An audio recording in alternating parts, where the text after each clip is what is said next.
So good morning, everybody. Thanks for coming into the breakout on deployed PA Ops. I'm Joe Straka. I'm joined by Sergeant Major Jason Baker and Major Mike Burns. Master Sergeant Jose Colon was also deployed forward with us. He's down with the 82nd right now, so he's kind of busy, not able to be here today. We made up the core team for Operation Inherent Resolve Public Affairs. I know there's some other interesting sessions going on, so I appreciate you sitting in on this one today. That being said, we can't possibly go over everything that was involved in our 13-month deployment from August 2016 till September 2017. So we're just going to hit the high points. I did write out my notes because I don't want to get off, and I'm sharing the stage with these two gentlemen. So I'm going to read a lot of this to make sure that we leave lots of time for questions. What we're going to do is go over, can we go to the agenda, Mike? This is what we're going to do. I'll set the stage real quick. Briefly go over the background of Operation Inherent Resolve, our PA team. Discuss our overall communication strategy. Then Sergeant Major Baker is going to take it over, go over our visual operations, social media. Mike's going to discuss plans, media operations and assessments. And then we're going to leave lots of time to go over some vignettes. We're just going to put them up on the board and let you ask questions about those specific things. So I'd ask you to hold all your questions to the end. If there's something burning your pants, go ahead and feel free to ask it at any time. Mike, slide. All right. Need to start off with our mission. This may seem a bit perfunctory, but in our case, our entire communication strategy was based off our mission. And it was to work by, with, and through our partner forces to defeat ISIS in designated areas of Iraq and Syria. It was pretty great to have a mission where you're not concerned about rebuilding Mosul or doing humanitarian operations or the Syrian civil war or Russian operations or Iranian influence. We didn't really get into any of that shit. All right, we were concerned with defeating ISIS, and that was about it. That helped us out a lot in our communication strategy. Overall, the coalition that we were part of comprised of 69 nations and 4 partner organizations, about 30 of which had forces on the ground in Iraq, Syria, or Kuwait in our main headquarters. Our coalition headquarters, 3-star headquarters, was based in Kuwait. Our headquarters PA team was about 20 folks, about 17 of which I had in Kuwait, and 3 folks forward. That was the OIR spokesman, Colonel Dorian, Air Force Colonel Dorian for a while, and then Colonel Ryan Dillon, Army Colonel Ryan Dillon's there right now, as well as 2 support personnel, a captain and an NCO to help him. Somebody watching. The throughout that, I mean, that's a little bit. That's where we had them slated, but I guess it's a little bit misleading. Throughout the Battle of Mosul and into the battle for Raqqa, we pushed a lot of our team forward. At any one time, I probably had 5 to 6 personnel pushed forward, supporting the division, or the CJ Flick, 2-star headquarters, as well as the brigade under them. And then we pushed additional folks forward from the Sajodaf into Syria to support the battle for Raqqa. We were truly a combined and joint PA team. We had Danes, Canadians, Brits, Australians, Air Force, Marines. I don't think we had any Navy. We had the JPACE guys. We had some JPACE guys that we brought in as well, but truly combined and joint. Worked very closely as well with the French, Italians, New Zealanders, Germans, a lot of different folks over there. Covers most of that. Additionally, want to mention that we did have 9 ComCam assets, which we managed internally from our PA team. The Sergeant Major managed them. So that expands the team to about 20 to 30 overall folks. Higher headquarters, CENTCOM, obviously, and OSD, but we worked very closely with Special Presidential Envoy Brett McGurk, worked very closely with the Department of State, U.S. Embassy, as well as the Global Coalition, which is the headquarters for the communications, the counter-ISIS communication strategy in London. Also worked with a number of other military headquarters throughout the world, PGHQ in London, worked closely with the Australians, all of our Five Eye and framework partners in London and Ottawa, Paris, Berlin, Rome. Adjacent headquarters, working with AFCENT and the KAOC team out of Qatar very closely on a daily basis, as well as NAVCENT when it had carriers. Sometimes we had a French carrier. JSOC team, obviously, who we have reps here from, and MARCENT. And I'd ask Dave Butler and Randy Farrell to jump in here at any point, since they were part of the team for our entire deployment. Our subordinate commands, the 2-star CJFLIC headquarters in Iraq, was led at different times by 101st, 1 ID and 1 AD. And then our 2-star Sajodif headquarters was in Kuwait, but was primarily managing the fight in Syria, as well as advising the CTS forces, the Special Operations Forces for the Iraqis in Iraq. I guess that's all of our units. That kind of sets the stage for it. I'll tell you what, for me, was the most unique thing. This is probably the most complex operation that I've ever been involved with. General Townsend, my boss, 18th Airborne Corps, and CJTF OIR Commanding General for the last 13 months, would say that, if you didn't go to War College, anybody that was deployed forward should have gotten like War College credit for that shit, because we were involved with 2 separate theaters or 2 separate countries, anywhere from 6 to 10 different organizations that we were supporting, whether it was the Iraqi security forces. Sounds like a single entity, but it's really made up of the Iraqi army, the federal police, the counterterrorism services, tribal forces, the Peshmerga, all of which have different messaging requirements, different interests, which you're trying to balance.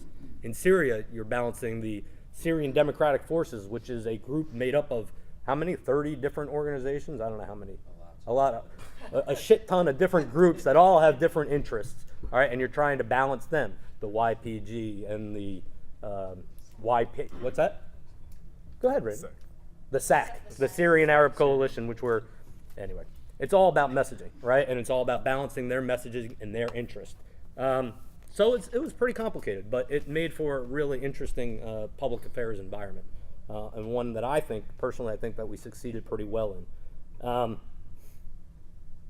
Just looking at my notes, make sure I didn't miss anything. Communications environment, kind of setting the stage. When operations in Mosul kicked off in October of 2016, there were more than 200 media organizations standing by in Erbil. Probably close to 400 to 500 individual journalists, all waiting for the battle for Mosul to kick off in October. We had about 5 PAOs forward. There was the CJFLIC team, the 2-star CJFLIC team, a colonel, a brigade PAO. Lonnie, you were out there when it kicked off? Not when it kicked off. Yeah, basically we had 1 major and 1 NCO forward for the brigade, and that was about it. We had to call in some JPACE support, and we had to push forward folks from our headquarters, kind of make things up on the fly, but it worked out pretty good. Slide, let's talk about that overall strategy. First, I'd like to direct you to the quote at the bottom. All right, this is from one of our brigade commanders, and I think it holds true for the communication strategy as well as it does for operations on the ground. You have limited control over the narratives in an advise and assist environment. As the Army moves to this SVAB concept and we start to advise and assist partner forces more and more, I think that we're going to have to realize as a functional area how to conduct public affairs operations, communications, and develop communication plans in this type of environment. There's many times when we wanted to shape a story or release a statement, but we understood it was probably more important to let our partners take that role, to let them be the ones speaking. Even if it was slower, even if it's not exactly what we would say, it was more important for them to have that voice and for them to be seen and recognized as in control of that operation. One example of this is, from our experience, was accusations of violations of the law of armed conflict by our Iraqi partners in Mosul. Our Iraqi partners were actually doing a lot to investigate those accusations. Well, that wouldn't say a lot. I guess that's a stretch. They were doing something to investigate those violations, and they were taking action against the personnel that were accused of or found to have committed law of armed conflict violations. But in that culture, they wanted to hide that. They kind of wanted to bury it. They didn't want to talk about it. We were getting pressured a lot for supporting groups that were committing violations of the law of armed conflict. So, of course, our leadership really wanted us to come out and say what the Iraqis are doing. And we had to hold to our guns. And it's not our freaking role to be talking about what our partner forces are doing. Another example is we really wanted to highlight that our partners were the ones that were fighting and dying, in Mosul by the hundreds. And in Raqqa, the SDF are the ones that are fighting and dying to protect our homelands, all right? And we would mention that. We'd often get asked, though, how many Iraqis have died? How many of our Iraqi security forces were wounded in this battle? I'd be pretty freaking pissed off if somebody released the number of U.S. forces that fought or died someplace, in my country. So we would never release our partner forces numbers on that, and we got pushed on it all the time. And it's just, one of those things that we held fast to, and the media began to understand that, they should go to the Iraqi forces. I think it built up their credibility, and it kept us separate, and it showed that they were in charge of their own forces. Talking about the overall strategy, we started off with a narrative.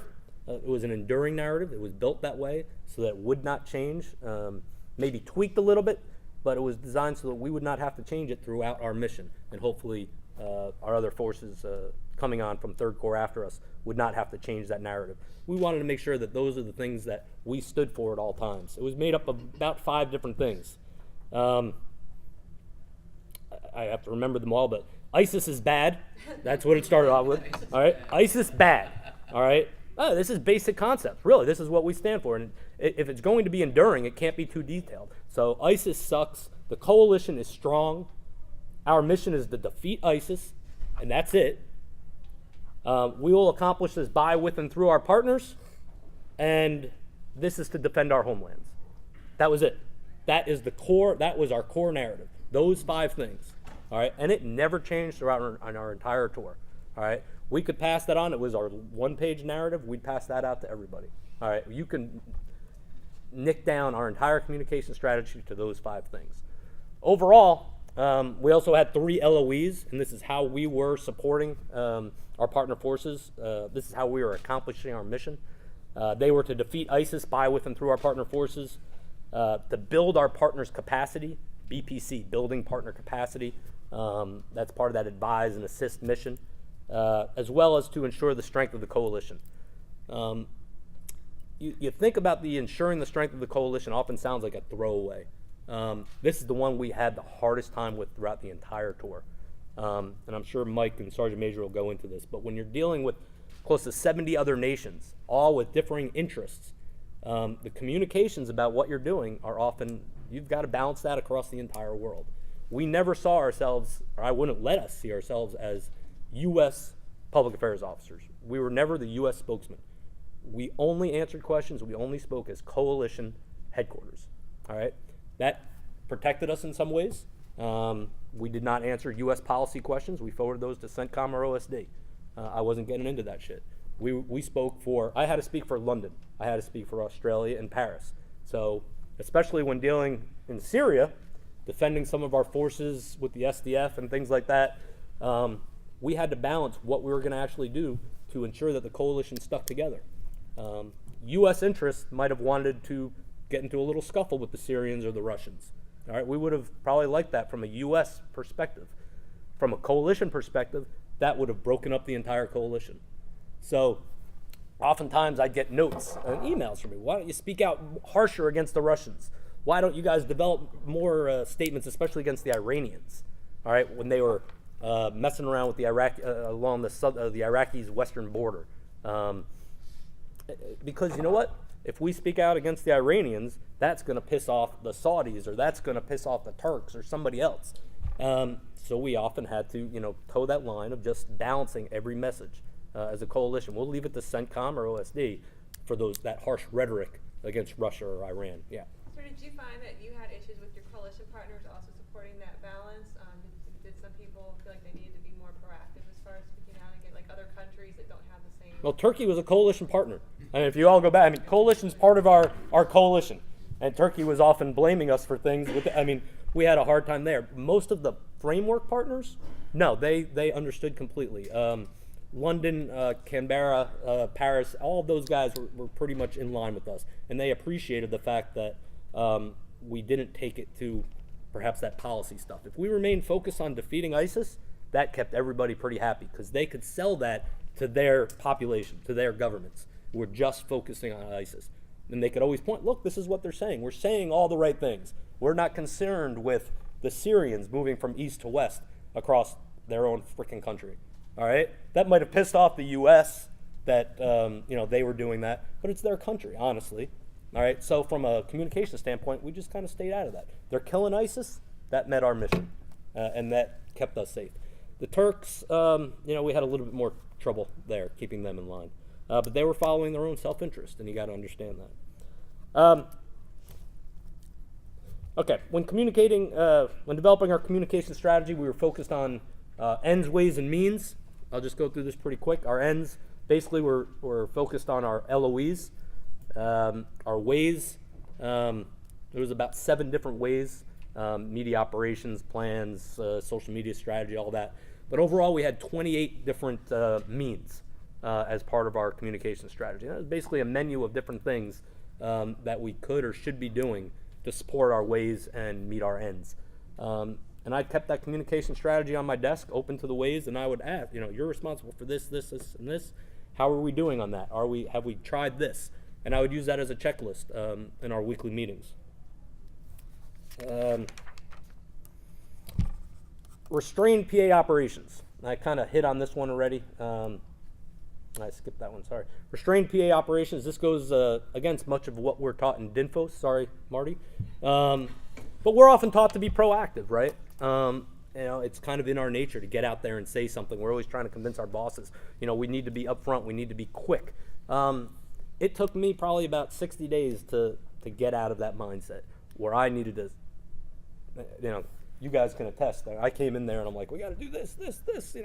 I'm a go-getter kind of guy, but it took me a while to realize, all right, let's just sit back, let the situation develop. First off, let's see what our partners do. Let's let them release something. It's often hard for PAOs not to talk about something, but I think eventually we all began to internalize this kind of strategy, and it worked out best to let our partners take the lead. And this is what would support our overall strategy of working by, with, and through our partners. Yeah, Captain. Yesterday, sir, the media panel said that we were too slow on putting out information, verifying facts. Yep. You said there were about 200 outlets waiting for the battle of Mosul to happen. So did you feel like you were butting heads with media by sitting back and letting the partner forces? At the start, yes. At first, I think Tom was primarily talking about the Pentagon, I think. I had a lot of freedom. I developed the messages. I rarely, if ever, put them through hire. I did not have a chop process. If the only thing I got chopped was actual statements from General Townsend, my boss. If I were to release a quote from him, I would make sure he saw it first. Other than that, I controlled all messages coming out of OIR. And I was really quick. However, this is about, should we be speaking at all, not how quick we are. I wanted to be quick, but sometimes I realized we shouldn't be speaking. They'd be asking questions, how far are you? Have you taken Al Nuri Mosque? I don't know. I got advisors on the ground. It's not like we've got a couple hundred people out there. Why don't you ask the Iraqis? It's their operation. If they're not going to confirm it, why would I confirm it? All right, that's more. It led to a little bit of frustration, I think, at first on behalf of the media, but I think they began to realize they stopped coming to us for operational questions. All right, Mike will talk more about this as we go, but we were facilitating them with our partners, and they began to learn that. Talked about message balance with our partners. Probably one of the most difficult tasks to accomplish with so many people speaking. We had to ensure we were in line with the White House, OSD, the U.S. Embassy, CENTCOM, as well as the Global Coalition in London. I think the way we did this is we had a daily PA update. which we started at the beginning of Mosul, where basically I would set the stage. Because of the time difference, you know, we were 7 or 8 hours ahead of the East Coast out there in Kuwait and Iraq. Is every afternoon when after the operations were basically done for the day in Kuwait or Iraq, or they were winding down, I would give a basic PA update, operational update, send it out in an email to the list got out to about 700 or 800 people by the time we left, all over the world. I mean, these were all the capitals, all the communicators, the DOS, CENTCOM, OSD. We had a basic operational update as well as all the RTQs that we had done that day, so people knew exactly what we were saying. And then we put out our proactive messaging, anything that we wanted to be said by any of the communicators. This was part of our strategy: centralized control and decentralized execution. We controlled the message very, very, very tightly. This is what, and we sent it out to everybody every single day, and we tweak it. This is what we wanted said, and we'd make sure that everybody was saying the same thing across the world. We didn't wait to be told what we should be saying, because then we would have been too late. All right, if I waited for OSD or CENTCOM or somebody else to come into the office, I've already missed the freaking train. I needed to be speaking on these things right away, answering queries. I'm not going to let a query sit for more than 12 hours. So we're responding to all those things as quickly as we can, if it's within our lane. Via email or social media platforms? Both. Or my spokesman. I use the spokesman. I have many different options. I have social media, Twitter. If I need to knock down an incorrect report real quickly, I get the spokesman to get on his Twitter account, and he'll go, "This is a bullshit story. That's not true." That would stop queries coming in real quickly. If I want to be proactive about something, I want to talk about advise and assist, social media.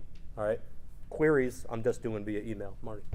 When you would get media queries that didn't belong in your court and you would punt to whatever entity, what influenced, or did you make any effort to reach out to that other entity to say, hey, you got an incoming media query? Oh, absolutely. So you had some influence. Oh, I'd let them know beforehand. I'm sorry.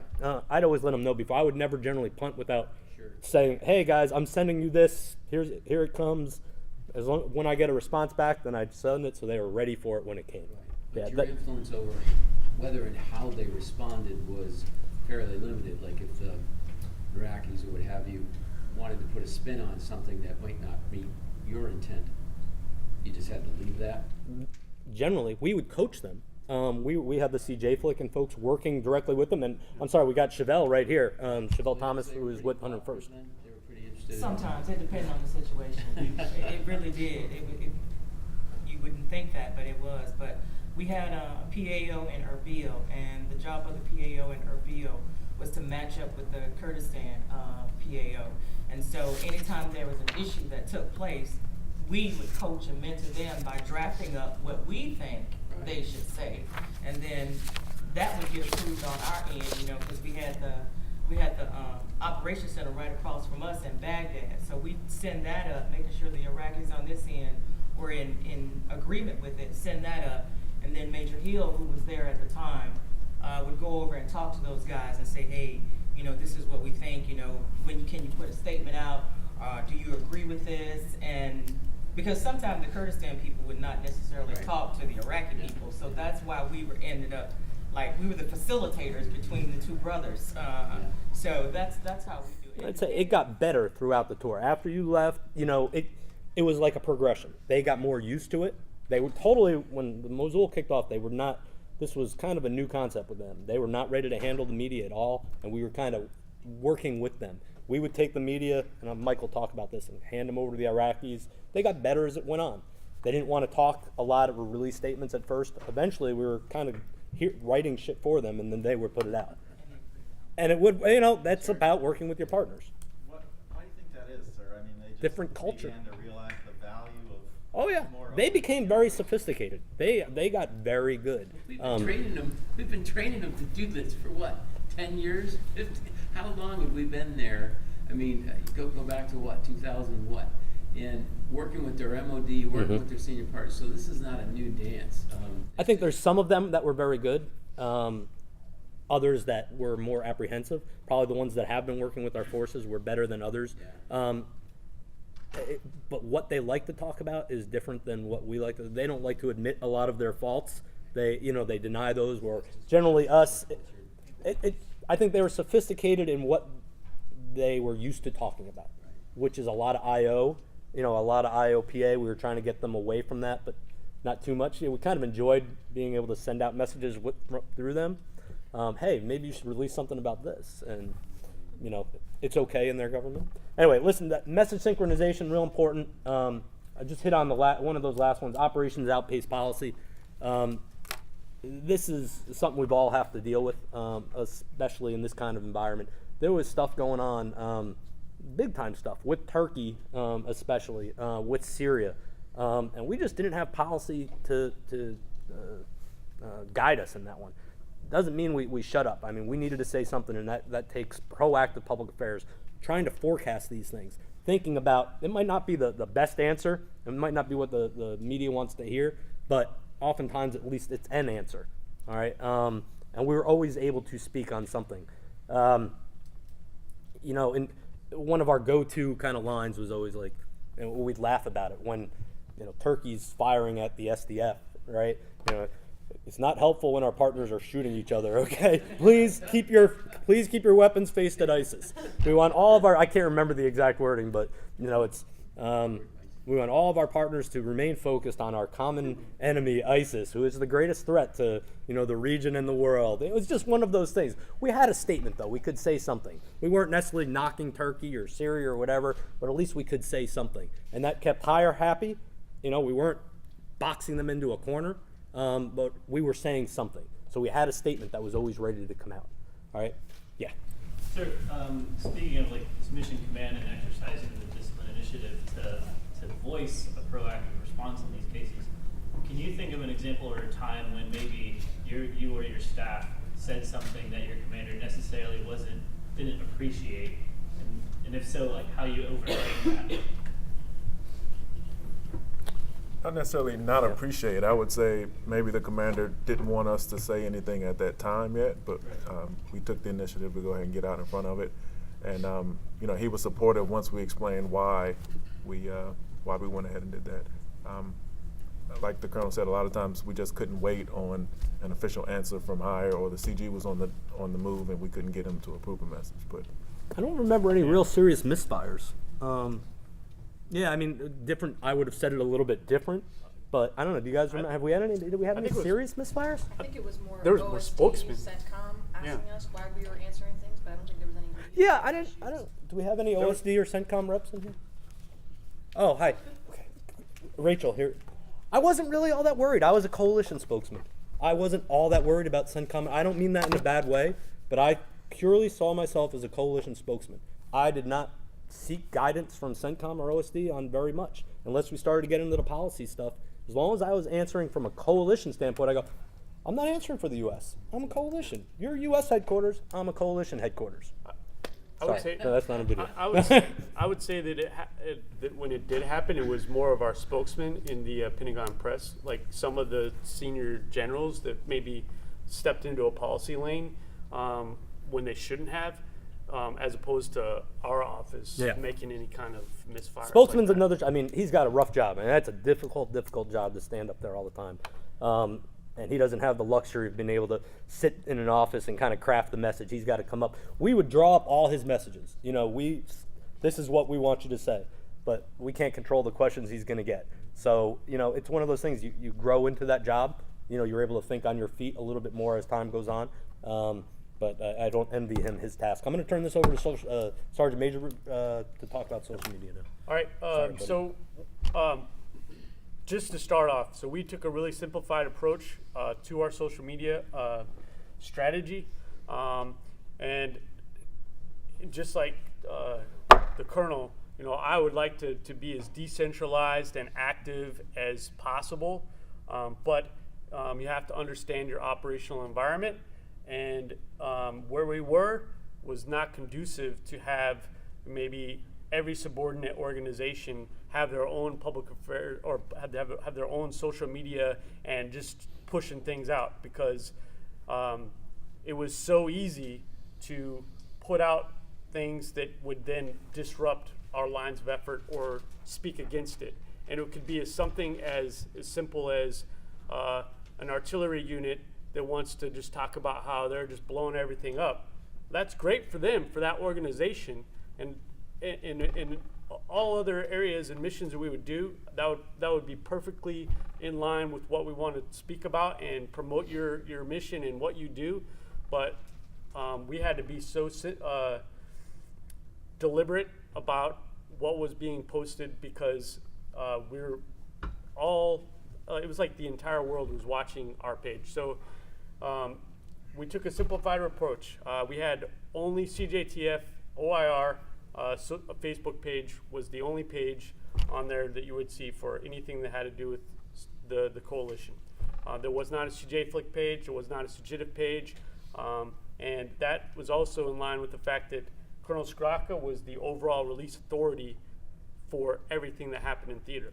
So it created a stovepipe, but what we did was we worked hard at being responsive, understanding that we had to work within the stovepipe, but we continually maintained communication with our subordinate organizations. So if CJTF needed to put out some sort of message, so those would come through, and we were continually, either through Twitter or through Facebook, we worked with them actively to put out what they needed to put out. If CJ Flick needed to put something out, we were continually communicating, and that's what we had to do by taking this approach and be effective. I would say that rubbed some people wrong. Some former CPAs did not like that they were not the release authority, that they couldn't put out press releases. But it made sure that we were all speaking with one voice. And there were not different parts of the coalition saying things that supported their individual missions, but did not support the coalition mission as a whole. Sorry, General Pileski. Yep. Sergeant Major, was there a social team managing your Twitter and Facebook, or So- was it one person reporting up to you and you'd say go post it, or would they build like a content Right. calendar for you to approve of like weeks ahead of time? Okay, ma'am. So we had a very deliberate social media calendar plan, and it was very easy since we only had two platforms that we're working off of, Facebook and Twitter, and then we had our two Facebook platforms, an Arabic one and our English one. And yeah, we had a planned out calendar. I had my VI team of the 25 victors who worked directly for public affairs. That's how they were written into the JMD, is that they worked, and then we just sent them down to the subordinate organizations so that they were take on to the subordinate organizations, but we worked actively to say, hey, this is the content we want to receive from them. But yes, if it came through, it was a Twitter response, we would craft it. My team, I had a team of Air Force, and one Army. So basically my team was four for the social media section. One guy was a video guy who would bring in all the products and imagery that was coming in from our victors and kind of try and package those into things that we could put out on Facebook. And then I had my other guys who were going through looking at crafting the messages that we would send, and they would send it to me. I would send it to the colonel if it was something that I really need to get his thoughts on. But we really just integrated with our press desk and everything else, and we had our daily PA update, and we used that as our point of reference, so my guys could just easily craft messages off of that. But yeah. How are you guys measuring how are you assessing how well you were doing, or where you were achieving goals? And then also, were you working with your coalition partners to share on their platforms as well? So our coalition partners, so I say we were the release authority for CJTF, but each country had their own country mission.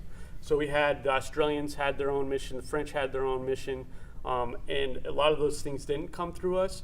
So when I talk about the strict operational focus, hitting the lines of effort, and as the colonel pointed out, our third line of effort was our partner force. We actively sought that imagery, those things from our coalition partners that we could share, the Spanish, the French, whatever partner force. There was a huge amount of caveats. So my 25 victors, they would go out and they'd have to shoot. And before we got there, the 101st did a good job of building a caveat sheet because some countries didn't want their face showing of their soldiers, but so say the Italians or the Danes or whoever, but we had to still communicate this idea of the coalition. So it provided a problem set that we had to work through and get creative, and our guys did a pretty good job with that. So you ever look at our page and see a lot of over-the-shoulder shots Yeah. of special forces or Danes or Italians, or there's a lot of butt shots. I mean, that's really what it is. I'm just curious for your release of imagery. So background, I was in the CJ Flick 1ID when we opened it up in 14, and the push from CJTF at the time, which was, half of the RCENT team, was that the only thing they really ever wanted to see was coalition. They didn't want to see any American faces. And I had an ethical issue with that, because through build partner capacity, we were training these guys. We were training the trainers who were then training the Iraqis, but the focus was only Iraqi faces. Did you guys find yourselves at any time feeling like there was some quasi reshaping of reality in terms of what the U.S. Well, we set the No. quotas. Yeah.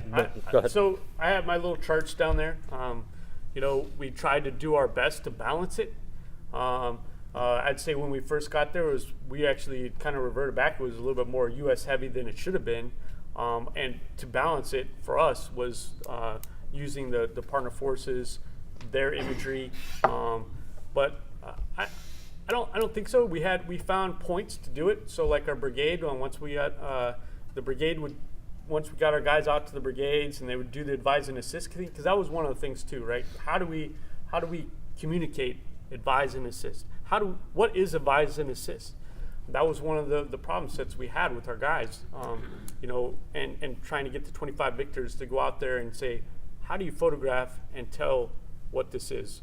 And so that's really like one of the ways that the social media supported our communication strategy, was to be able to try and illustrate those things that we were doing, what advise and assist is, what it is, or the partner force development, what are we doing?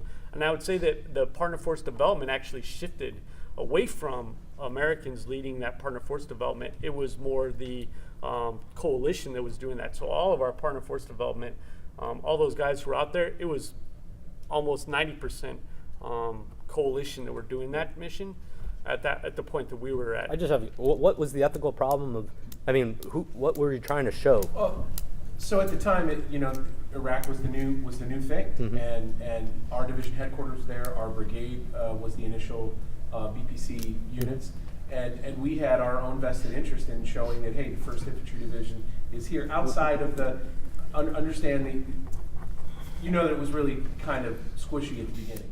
Okay, I would just say, the It's kind of vested wild interest west. was not in showing that the You one guys ID were was there. obviously having a core headquarters there was a great deal more helpful than the way it had been set up originally. But having said that, we would have imagery that we would send down to be cleared for release. And if there was a U.S. guy in the photo at all, they didn't want him in there. We balanced So it. I just think felt we like went that was 50, 30, trying to 20. shape something that didn't belong. We set target goals. We were looking for 50% coalition partners, because they made up 50% of the coalition.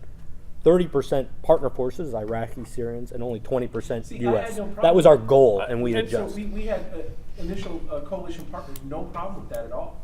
But if they had a U.S. guy in the photo, they didn't want to see a U.S. All right, guy. so didn't have here- that. yeah, and I guess I'll go side point to this whole thing. So we're talking about releasing visual information as opposed to social media program, right? So I got a lot of imagery of a lot of different things that I released that we didn't post. So it went out on Divids or wherever it was, because then the U.S. audiences back home could then pull that, repost wherever, right? One ID page, if they want to post that stuff for the division, for that focus, that's the division, but it's not CJTF. Right. So that's how we balance that, is that this page was focused on what is CJTF doing, not what the 82nd is doing, what the 101st is doing. No, there's other platforms that are going to be back here. So this is talking about how we ran it here. So yes, I would release that stuff, and you could promote your unit through the division pages, the pages you already have in your organization that you come forward, but that was not the focus of this. So when people came to this page, they were focused, they were looking at what is CJTF doing as an overall. That was the reason behind this centralized strategy we had with the social media. And so our assessment at the end, and for me to say that, hey, whether or not I was successful or whether or not we were doing what we needed to do, about the 9-month mark or about 10-month mark, sir, we did a survey with the media, and one or two of the questions that were in that survey asked directly our media, did they use our social media to either get query response or to gather story ideas and things like that? And we received back about 83% said they used it all the time. So it was a high amount that actually said, yes, I actively look at CJTFOIR social media to understand what's going on with the mission, and I receive information that I use in my stories. So that was our focus. Our focus was the media. It wasn't necessarily our national audience back in the U.S. and things like that. It was focused on informing the media, and that's what I focused on. I got a question. So in Europe, a lot of the countries that provide these partners, we're not really linked up in terms of what forward wants us to message in the countries. So in terms of informing your audiences, were you looking at sustaining the national will across those partners, and or was it excluded and let the countries deal with that? Because one of the things I'm talking to with a couple of their PAOs is, what messages do you want me to sell back from your commands to the partners that I work with every day to help sell back to their countries and to their publics what they're doing in those environments? Was that a big factor? I think Mike Burns will cover some of that. If I don't hit it, I'll come back. Yeah, and I would say the social media aspect to support that was small, but I mean that was mostly what we were doing as far as really really showing the visual information of what their country was doing to support the mission. We used also a lot of messages from the Global Communication Cell, so we basically amplified those things that they were putting out, and that's all the countries were putting in on that as far as the money that they were using, that kind of thing. I guess to tack on that really quickly, were you guys using a pretty thorough distribution network of content is of Dutch or whatever country, and here's the chain that's going to get that back to their audience in that country to keep kind of sustaining that? We spoke with we had a weekly meeting, and we'd get some of their public affairs officers into our meetings, but through CJ Flick had the primary means. They had public affairs officers in country. Most, I would say 90% of them were on my daily PA update. They would get out the messages. That kept the message synchronization. But as far as the social media, I think they were all on our page, and we were sharing stuff all the time. Their stuff would go out on ours. Our stuff would go out on theirs. I don't know if it was a planned or synchronized way. It was just that's the way it happened. Can I add to that, sir? Yeah, So but we Mike, had a weekly meeting with all the coalition PAOs, because the ones that were in the Iraq footprint fell under CJ Flick, and they would tell us what their commands were thinking as far as messages or anything that they wanted to highlight or anything they didn't want to highlight, because a lot of them didn't want to talk about anything. So they would tell us those messages, and we would make sure our higher headquarters knew, and we would submit things for the social media posts or even for media release to them at the request of those countries. a lot of countries didn't want to talk about what they were doing at all. Yeah. Was PSYOPs or IO tied into your guys' social team? IO was Yeah, IO. pretty close. I was the IO. I went to a lot of the working groups and worked closely with our IO section, as well as with the Sajidif team and their IO, because they're really active. And probably midway through, we had to rein in some things. But it was definitely closely tied in. Just so they had situational awareness, we understood.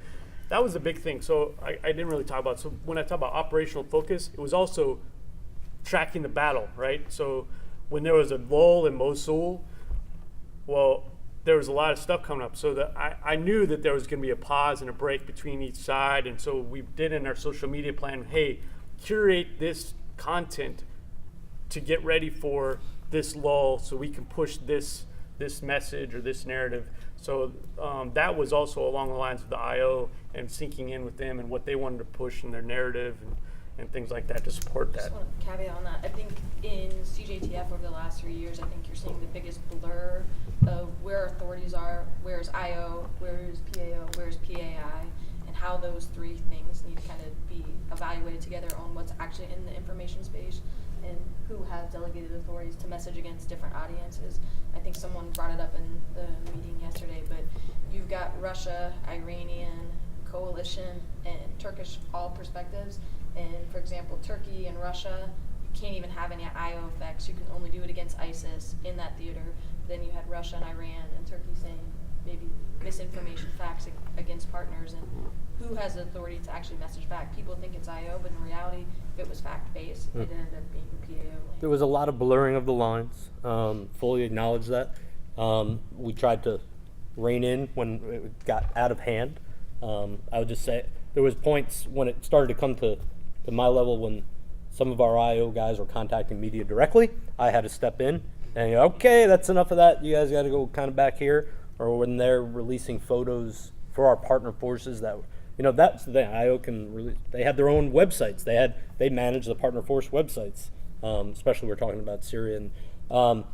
Did they fall under you, sir, or was No. it? No. They had their own separate. Oh yeah, no, they did their own thing, and we talked, but when I start getting questions, media queries on our partner's website, going, why are there U.S. photos on partner? Because we released a similar photo, different angle. It's so, it was like, guys, you're really bad at what you're doing. So let's, you're not as, you're more transparent than you think you are. Yeah. And then where's the turnover? Turkey conducting separate operations that were not part of the coalition. I'm sorry, say that out louder. Was Turkey conducting separate military operations that you guys didn't know about? That we didn't know about? No, I think we knew about everything that they were doing. They did things that we didn't necessarily agree with, or provide support to.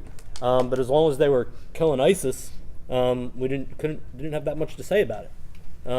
We would have preferred to do things differently, but from our standpoint, especially in northwestern Syria, they conducted operations that met their interests. I fully understand what they were trying to do, and it made perfect sense to everybody. We would have preferred that they didn't, but we can't tell them what to do. But you didn't have the ability to stop. We didn't have the political will to stop them. Would that meet our overall national interests to go into war with our NATO partner? Probably not. No, I'm just saying, yeah, they really pissed me off as a community. They were speaking actively against the coalition. We had to be very balanced in how we spoke back at them. All right. Our commitment to our NATO partner, our commitment to NATO, our basing in Turkey, is probably more valuable than the interests in Syria at this moment in time. So while it pissed me off and what they were saying, I really wanted to come out and pretty harshly against them. There's bigger interests at stake. I'm going to turn it over to our JSOC folks. What are your thoughts? Agreed. I don't agree that Turkey's more important. We had a different. I'll tell you, Dave would often come out. He would draft messages and send them to me or the Daves, and they were very anti-Turkey, and I would have to tone them down. That was my job, is to balance the message across everybody. I had Sajodif wanting to be very forthright in what they were saying, or task force, and I would have to tone that because I have to balance that with my other coalition partner, Turkey, who has people in our freaking headquarters. They're sitting in our headquarters. They try to put somebody on my team. Thank you, Rachel, for helping me not get them on my team. She's not here anymore. No, but when I have people in their headquarters, they were reporting back to their government every single thing that we did. All right, they were in our. So we had to be very balanced. You want to keep that entire coalition together. And the fact that we were flying out of Turkey was fairly important for a while. Less so now. We've started moving assets out of there. But the fact that we were running operations out of Turkey was pretty important to the overall mission. I'm going to turn this over to Mike Burns real quick, and then we can come back to some of these questions. Yeah, so I'll just, before I get into mine, I'll open up with the communications here. It had real consequences. So, we're not just talking pie in the sky. When we said the wrong thing or Turkey said the wrong thing, they shut down air operations, which had real consequences because the guys on the ground couldn't get the air support that they wanted. Or weapons weren't able to go across the border. We couldn't get weapons into real people's hands who were shooting real bullets. So just like to bring that into context. So I'm Mike Burns. I served as the chief of the press desk for a little while, and then later on the chief of plans But I'll tell you that we did a lot of things that were kind of outside of those traditional roles. So MET-TC, if you remember that word from advanced camp, or PLDC, required a lot of flexibility for us. So we weren't locked in our roles, and we kind of let the environment shape how we were arrayed. So this was a big learning point for me as a PAO, just kind of learning that not to be so rigid, just because you assign somebody to this position or you put them in this billet, have the flexibility to move them around.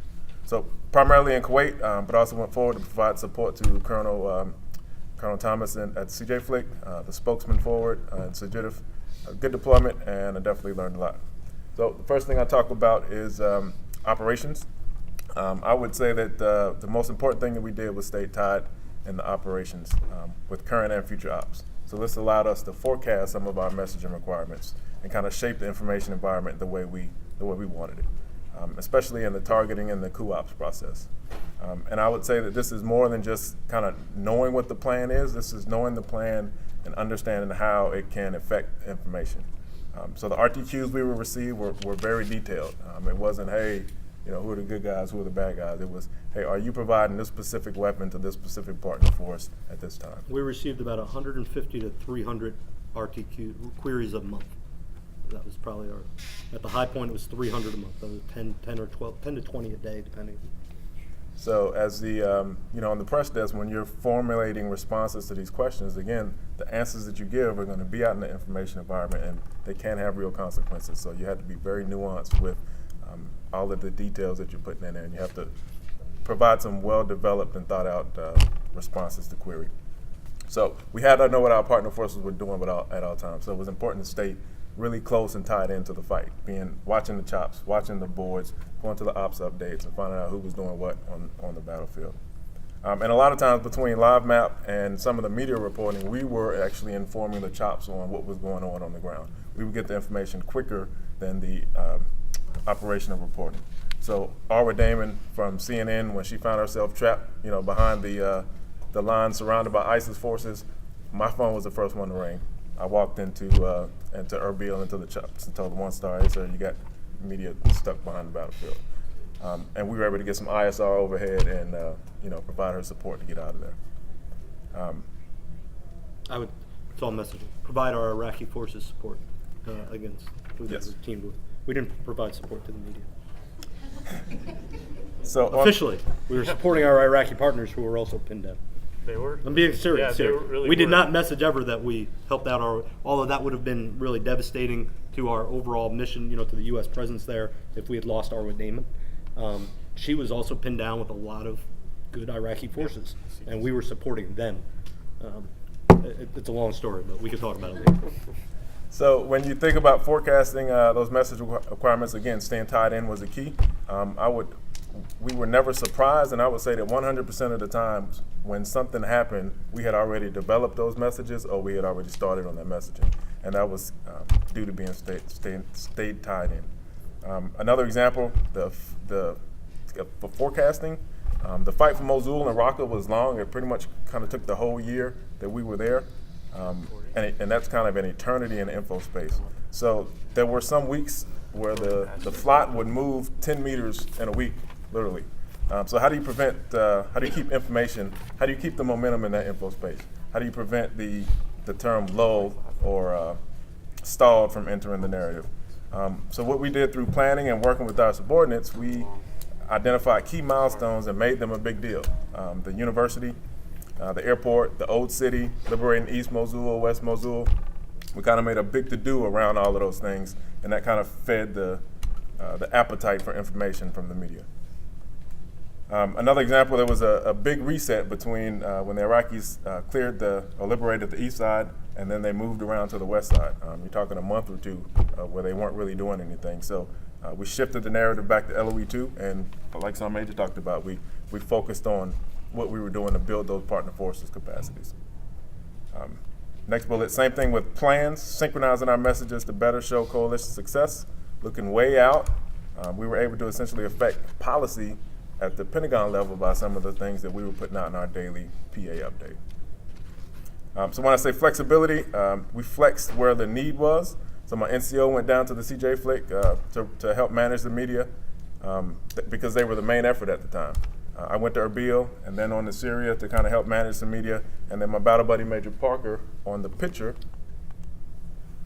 he went to Kiara and he went to Kiara and then Baghdad when the fighting kicked off because that's where the demand was. So let's talk about media operations. This was a kind of a tough thing to get right in our minds. Coalition balance, as a coalition, like the boss said, is important to ensure that it's not all U.S. focused, and it can't be just happenstance. You kind of have to identify, this is to your question, you have to identify some of your opportunities for coalition partners to talk to media. And I'll say it's powerful when, for example, the Canadians can talk about what the Australians are doing, or the Brits are talking about what the Kiwis are doing or whatnot. And it carries a lot further than us talking about ourselves all the time. So yes, we did put some intentional effort, and I'll show that on another slide here shortly. We got about 5 minutes. Okay. Also, I'll say that each message it was also important to identify the right messenger, and then each message had a distinct messenger. Remember whose fight it was. For example, tactical patience, we talked about for liberations. As much as we wanted to get out there and say, hey, you liberated the city, say something, it was better for them to do it. And at a certain point, they kind of they got used to it, and we cleared this intersection, and now the whole city is liberated, so we had to pull them back a little bit. Humanitarian aid, when those situations came up, we wanted our State Department and our global coalition to help talk that. And then the big CivCast, for example. We had a really big CivCast event in March where we inadvertently killed over 100 civilians in Mosul.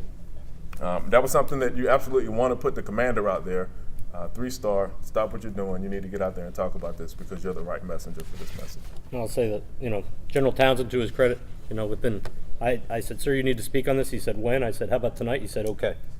I mean, and we got him doing a Pentagon press conference and within 6 hours of me asking him. That takes some guts on that behalf of a senior leader. Just one other thing real quick, I'm going to get back to Mike. Forget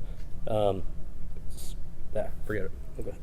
All right. So you said General Townsend was the person that you selected, not somebody from the Iraqi force. Like, how did you guys choose who would be the spokesperson for that CivCast event? It was our weapon system. It was air. We spoke pretty actively on our air operations.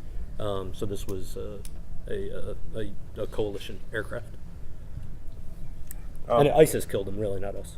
It's all messaging. It's all branding. So I talked media facilitation versus embed. I know a lot of people kind of like the embed thing, and this is one of the things I like to talk about. Everybody wanted to embed with the coalition. We got calls all the time. Hey, can we get in with you guys? Well, what's that really look like? That looks like you in a motor pool 7 clicks away from the fight. So that wasn't our strategy. It didn't support our objectives. It's not our fight, not our story to tell. So we wanted the media focused on our partner forces, and you can't really do that when you put them inside your vehicles, inside your formation. So Colonel Crocker, like he said, he moved us forward to set up our mocks, and that's kind of exactly what we did. So my battle buddy there, he was in Kiara, dirt airstrip. He was in a tent. He would get the media come in. He would literally walk across to the next tent, link them up with the Iraqi unit, and they would go forward with that Iraqi unit. I know Lonnie was doing some of the same things down at her level at the brigade. So we facilitated. We marketed our leaders and other opportunities to talk about how the coalition was supporting them and making them better. But when you saw the media in the back of a Humvee or in the back of a vehicle in Syria, it was because they were in one of their Humvees or one of their vehicles. I'll come back to this one. And here I just wanted to share some of our assessments with you. My intent on this slide was just letting you know that assessments is more than just something you do and take a look at and say, lick your own ice cream cone and say we did good. You can actually use your assessments to kind of shape and develop what you're going to do moving forward. So if you look at the ROE, the LOE chart, it kind of shows how the media articles lined up with our LOEs. It's a pretty chart, but it also informs us on where we need to put more effort. So in any given month, when we do these charts, we can see, okay, well, there wasn't a lot of content on LOE 3. And maybe, some coalition nations are talking about moving on or leaving the coalition. Maybe we need to focus there. If you look at the media engagement chart, it helps us keep our balance, like we talked about. If we see a drop, then we can adjust the media that we're targeting. And then finally, our engagement. One of the things that we're really proud of, if you look in June, almost 170 media engagements. That's 3 times what it was when we got there. So who was conducting the meeting? Was it CJ? It was everybody. So we did them at our level with our senior leaders, primarily the GOs that we had. Colonel Scrocker did some, our RTQs, but down at the CJ Flick. Sorry, yeah, the RTQs were counted separately.